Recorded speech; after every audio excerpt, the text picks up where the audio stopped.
There are two questions on the board this time.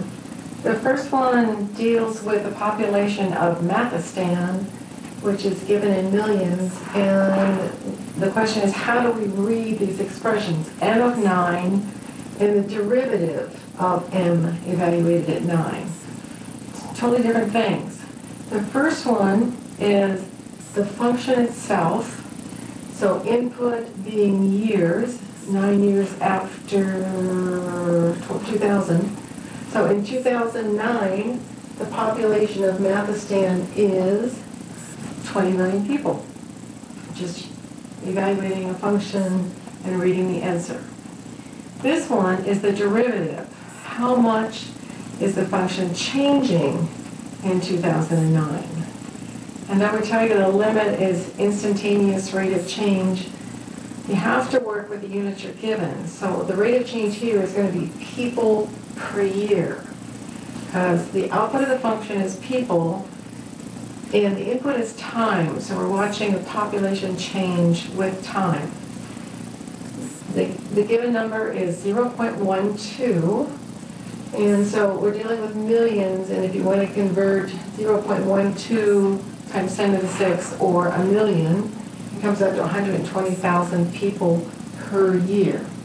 And again, the people per year is real important to learn about derivatives, the output changing per unit time.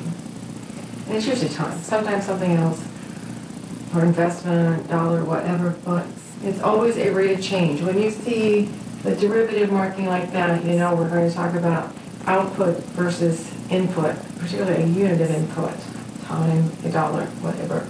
So be careful that you always have 2 units in your answer. One in the numerator, one in the denominator.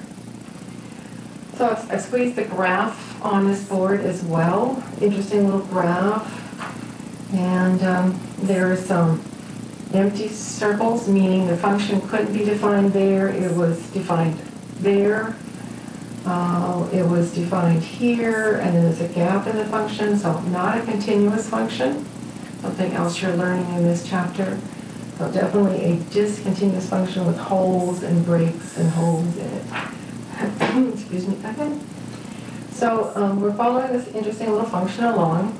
When we see a black dot, we know that's what the function is defined as. These are the things it would like to be. It's heading that way. It's sort of like seeing a pothole in a road. You want to go there, you know there's a pothole, but you know where you want to go. And limits are where you want to go. So when you see a situation like this, it states that we want to know the limit of the function, f of x, is this graph, as x approaches 1. So x is going toward 1, and the function is actually itself going to 1. So I'm going to say its limit is 1. That's where it wants to be. That's where it wants to go. If I approach it from this side or from this side, the function still wants to be 1. It's just that it can't be. It's defined as something else. Later on, there are problems in the book that talk about machines that can't be defined for certain values. The gear ratio isn't right for operating it like that. So it's given another defined value if the situation occurs. This is where it would like to go. Let's take another one. Limit of our function f of x is approaching 2. Well, when they say x approaching 2, it necessarily means from both sides, as it gets larger or as it gets smaller. If we look at our function f of x, it's defined to be 2, the y value, but if we approach it from the right or larger values, we see our function would really like to be 3.